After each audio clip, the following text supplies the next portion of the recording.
Are we recording? You sure? Okay, let's do this.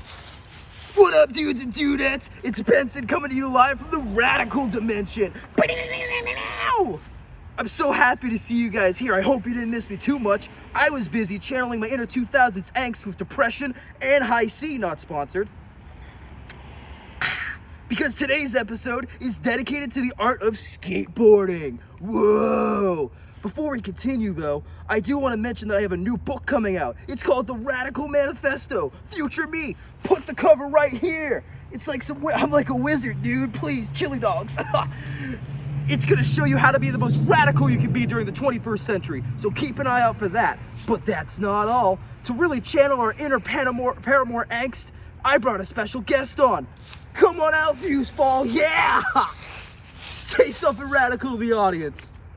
We're all doomed to fail under the corporate overlords that scheme above us. No matter what we do, we'll all be paid low wages and no one can survive. Whoa, slow down there, man. Seriously, it's too much for this channel. All right, now with all the lame-o stuff out of the way, let's skate. Yeah!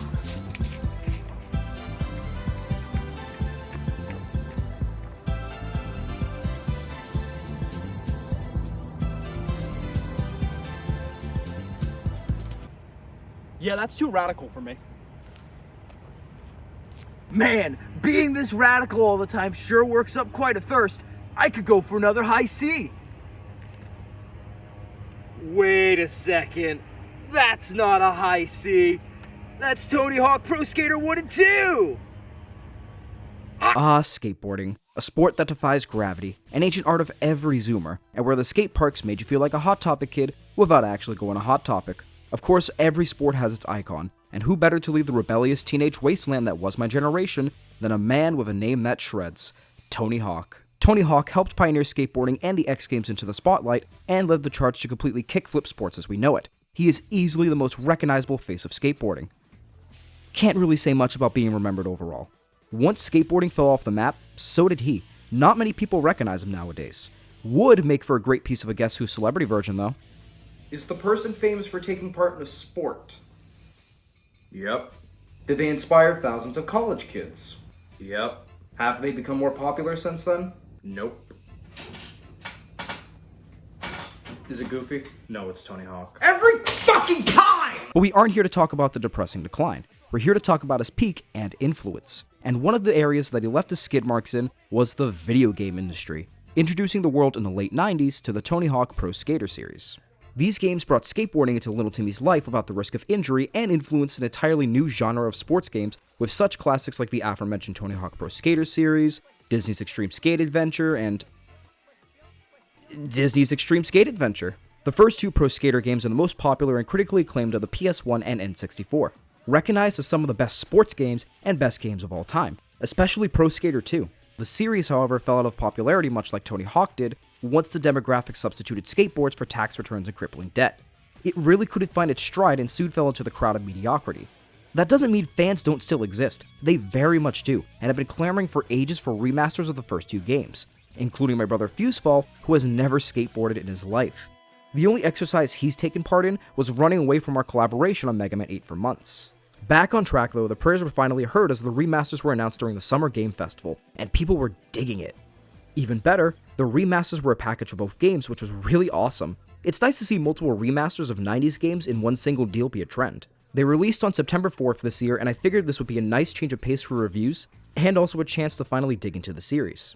Yeah, you heard me right. I have never played these games up until this point. I'm going in as a complete rookie to this series. As a matter of fact, the only skateboarding game that I've ever played was Disney's Xtreme Skate Adventure as a kid, so a bit of a disclaimer going in. I'm probably not going to be good at this. That's not going to affect this game's review in any way at all. Remember, it's the overall quality of the game that I'm looking at, skill level aside. With that though, I'm feeling pretty confident about this, so why don't we just roll right into it. This is Tony Hawk Pro Skater 1 and 2 Remastered. To start off, the game has a really awesome montage of the cast of skaters you can play as set to rage against the machine, and it's honestly super cool. It shows us not only how exciting this will be, but also how they made the game, showing off every single move and fail. That's a nice touch. While on the topic of music, I'm gonna get this out of the way. The soundtrack is all third party, meaning no one composed music for this game specifically. It's all stuff you've heard on the radio over the years. I want to mention this now because I won't be using any of it during the video because I don't want to risk being copyright claimed. Gee, I wouldn't know anything about that, would I, YouTube? But even though I can't play the soundtrack, I still want to talk about it. It really fits the ideas that stereotypically fell into the skateboarding era. Hip-hop and punk rock that was rebellious or just had a mellow flow. The songs are mostly fantastic. The standouts to me are obviously Rage Against the Machine, one of my favorite bands to listen to. Yeah, didn't expect that on me now, did ya? And Billy Talent. I love Billy Talent, and listening to Afraid of Heights reignited my love for the band. However, despite the excellent soundtrack, there are a few ones that I couldn't bop to. One of the worst ones to me was Machine Gun Kelly, though I never really was a fan from the start, and him transitioning to pop rock was not a good move. My man literally got so afraid of a man named after a candy that he hip-hopped over into another genre. That's rough. After the montage, we have immediate access to both games in the form of skate tours and some modes such as the multiplayer and Create a Park.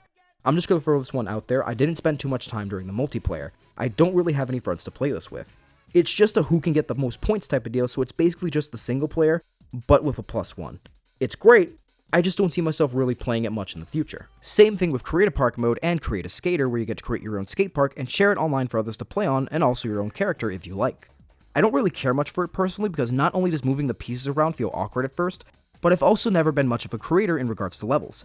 It still is wild to see some of the levels dedicated fans created though. Again, these two modes aren't personally for me, but they function fine and are appetizers to the real meat of the game everyone looks forward to, the skate tours. Skate tours is both pro skater games and a freeform mode where you can skate any of the maps at your own pace and just let loose. The story of these games is easy to grasp too. You just skate. That's it. I mean, come on, if there was a story to a skateboarding game in this time of age, I'm sure it'd go like this.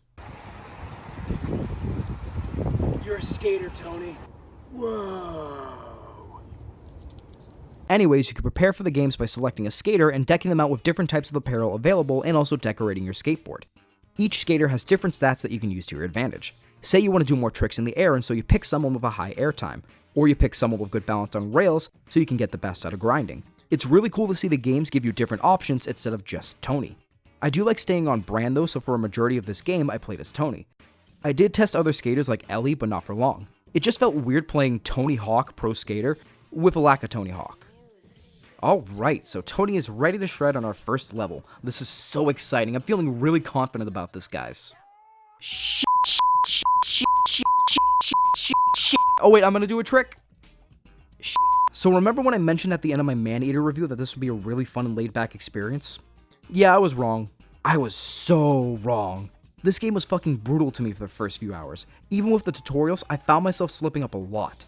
The game requires you to be aware of everything at all times. When you lift off the ground to how you're going to land back down, you need to be certain you'll have it pixel perfect. This is not like other sports games where it's incredibly easy and arcade-like. This is old school arcade, where you need to be ready to fail a lot because you will not have this mastered right away. This was incredibly frustrating at first, but honestly, it's a solid experience when you get the hang of it. Let's break down the level by level experience so you can see what I mean.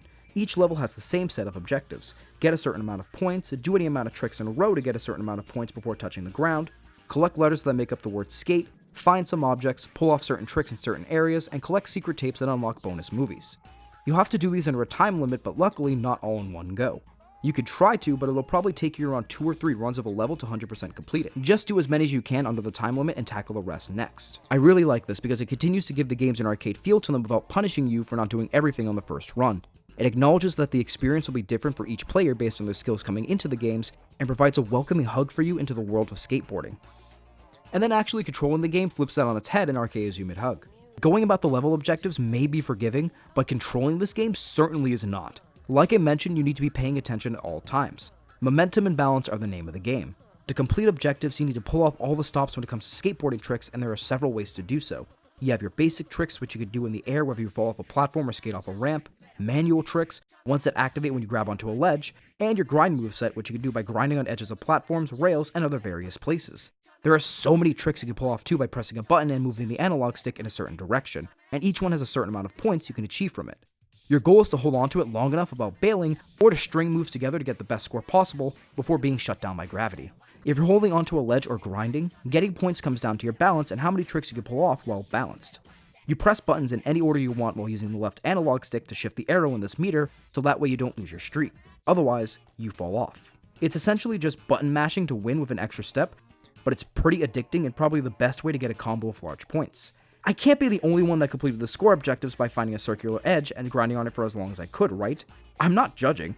It's sheer chaotic fun, and I consider it a challenge in itself to see how long you can hold it up without getting dizzy. This all sounds like fun and games until you realize that you can be punished for getting too cocky in the form of bailouts every time you either are unbalanced, go out of bounds, or land awkwardly and fall off your skateboard. Once you bail out mid-combo, you lose all of your points, so say goodbye to 60,000 point combos if you aren't paying attention. Not only do you get punished by losing points, but the skater takes a few seconds to mope around and get back up, taking precious seconds of your time off the clock because you couldn't keep yourself going. This can be remedied by button mashing, but unless you already know about this or happen to see it on a loading screen like I did, you'll have no idea and will just be yelling at your TV for them to get up faster than your grandma did on bingo night. It gets even more difficult because this game is tightly controlled in the most intense way possible. I'll preface it by saying this. Rolling around these areas and pulling off these tricks feels smooth as hell, and stringing together combos is satisfying to do once you get the knack of things. The actual trick part isn't the problem. It's gravity working against you that is. Even if you have a character that has a high airtime skill, they'll come crashing down relatively quickly, and if your skateboard is caught facing the wrong way, or you're too slow pulling off tricks, you'll be face planting more than usual. This is where I found myself fucking up a ton, especially in the early game. I'd think I'd have enough time to pull off a quick kickflip or have my board facing downward enough, so that way I could smoothly skate down a ramp and onward, and the next thing I knew, my bones would be cracking as I lay on the ground debating playing this game. It really asks a lot from you at first. It's like a racing or sports arcade game on steroids. And you'd think I'd hate it given that it revolves around skateboarding, and if I can't even do that because of the steep learning curve, it'd be unplayable for somebody like me. That's where you're wrong. I just kept practicing. Much like actual skateboarding itself, you will not be a pro when you first step into the game. You need to really want to keep getting better to get the most out of it. Yeah, you can enjoy yourself in free skate, but come on, you'll probably be bored of skating around with no real rewards other than just getting points. Mastering these games means getting used to having gravity be your enemy. You can't just breeze through the sport like you would in the NHL or NFL or NBA 2K358 days over 2 games. You need to learn every in and out of these tricks. Whether it's paying attention to your balance, noticing how long each trick takes compared to your time in the air relative to the ground, and also what combos you could possibly get away with. And once you get enough practice in, the game feels so much better. I'm in no way hinting that I'm a champion at this game now. I still screw up a lot and ruin point streaks by getting in my own head, but to say that there's a difference between me playing now and when I first began is an understatement. I still enjoyed the game, don't get me wrong. It controls fairly well and cruising around is excellent. But when you really start to appreciate each trick and take time out of your day to learn the game instead of just playing it, that's where I feel like it gets better. Keep in mind though that steep learning curve can still be frustrating as a new player to the series like myself. People who have played these games before should have no problem feeling right at home, but for others, it's going to take a lot of practice, and I totally understand if you quit for a bit. It can feel intimidating at first. It's like Dark Souls started to skateboard. But while I do think it could feel more accommodating to new players, it's still fine on its own. It's about how much time you want to put into the game at the end of the day. Just keep at it and you'll do just fine. Continuing on, however, you realize that all of the levels aren't given to you right away. You have to earn them by completing a certain amount of objectives in every level you've unlocked until this point, or by getting a medal in competition levels, which I'll get to shortly. Well, the good news is that if you remember correctly, I previously stated that the levels follow the same objective pattern. The only real change is what the collectibles look like and what tricks you need to do over objects and areas.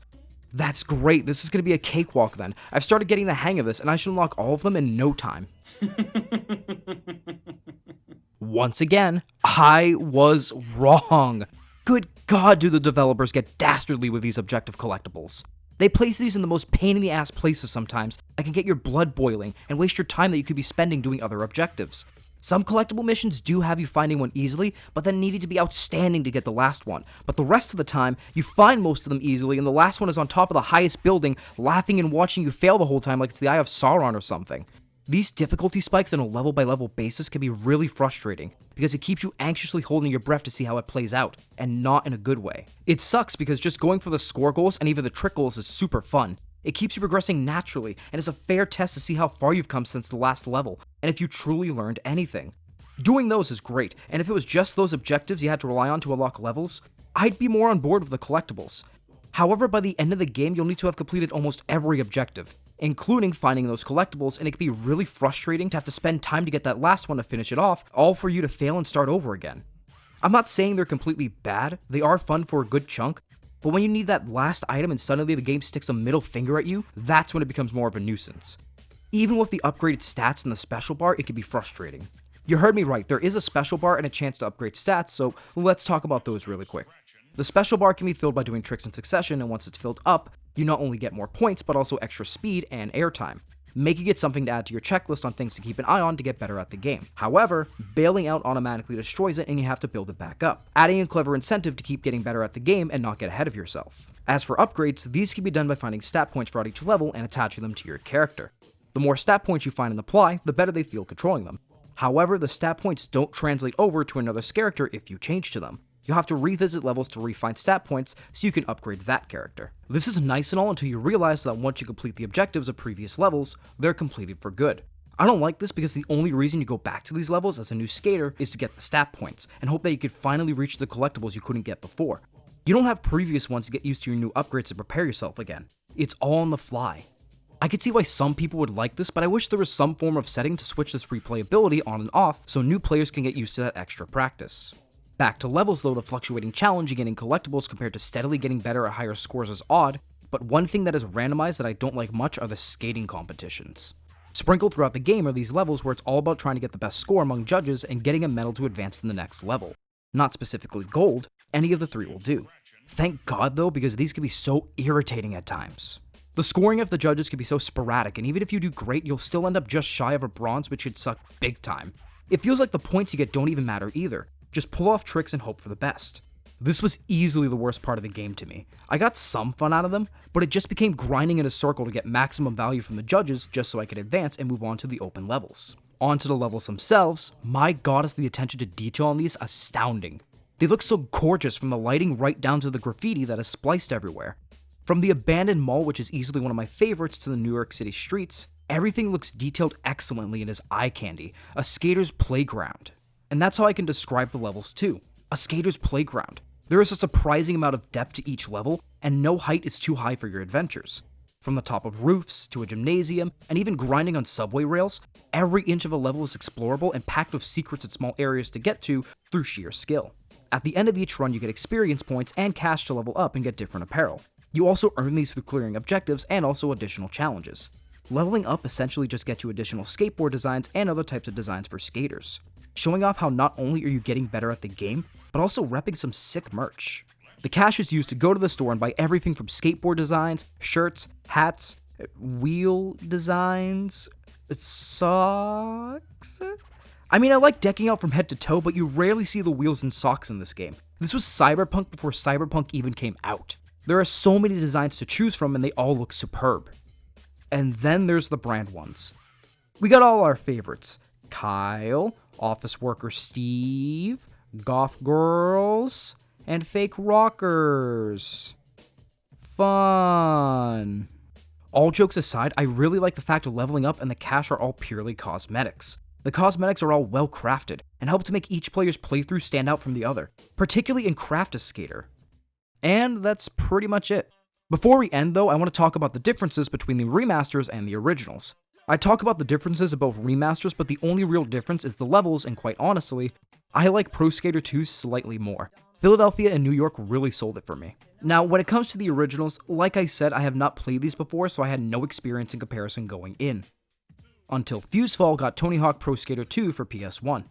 I don't have the first game still, but I feel like Pro Skater 2 is still a good baseline on the differences between the OGs and the remasters. I don't have any footage to show because I unfortunately don't have an emulator working for it, nor do I have an HDMI adapter like I use for my GameCube to make Battle for Bikini Bottom and future reviews.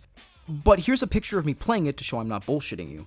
Anyways, I gotta say, an interesting difference between the two is the weight between the skaters. The remasters are definitely a lot heavier compared to the original, but that's about the only real difference I could spot between the two. Not that it's a bad thing, the original still holds up really well, it still is a thrill to play, it's just noticeable going from the remaster to this, and it kind of threw me off guard at first. Which one would I recommend? Well, if you're a new person to the series, both are worthy of your time, but in regards to learning curves, I'd say the original is definitely the way to go. And that's Tony Hawk Pro Skater 1 and 2 Remastered. It was interesting to finally have an excuse to step into the series. A lot of learning, way more than I expected, but I could definitely understand why people hold these games so highly.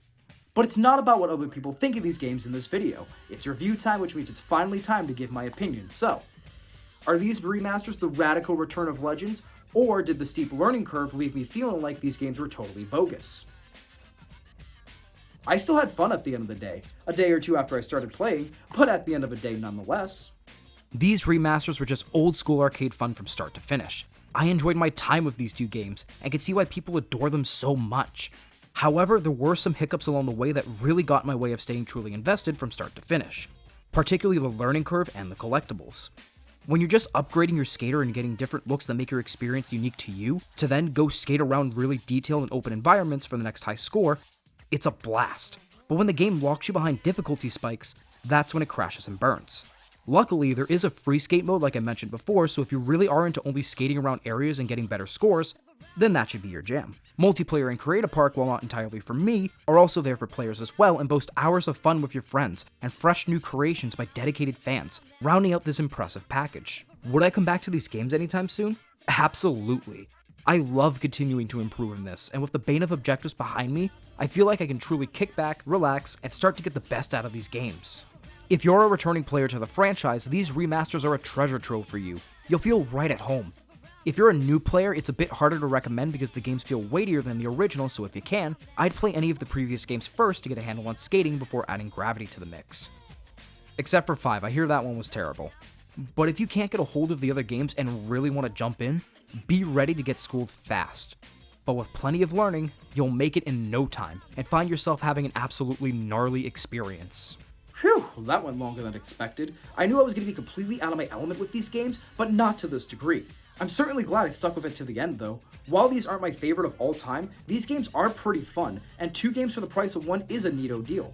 They are a shining example though of stepping out of your comfort zone and how scary it can be, but this also shows that if you stick with it to the end, it's usually pretty rewarding, and I certainly felt rewarded by the end of this, and I'm itching to go back and continue to try to be a pro skater. But with that though, that's going to be the end of this review. Thank you guys so much for tuning in as always. As always, before I go, it's question time. Have you picked up this game yet, and what do you think of it so far if you have? Have you played any of the previous pro skaters before? What's your favorite level from this package? And finally, what's your favorite track from this game? The soundtrack has some absolute bangers, and I'm interested to see if anyone else out there really likes the sort of underground music. Once again, thank you guys for tuning in. Be sure to like and subscribe for more radical content. Follow my socials in the description to stay up to date on everything going on and to just hang out. And I'll see you guys next time for a step back into the comfort zone. A welcome step I've been waiting for a long, long time. Crash Bandicoot 4, It's About Time. I'm not going to make a joke about how it's about time that I review this. Come on. That's dumb and outdated. We only have the freshest dumb jokes around here. This is Benson from the Game Dimension signing off. Have a good day, guys. But that was too soft.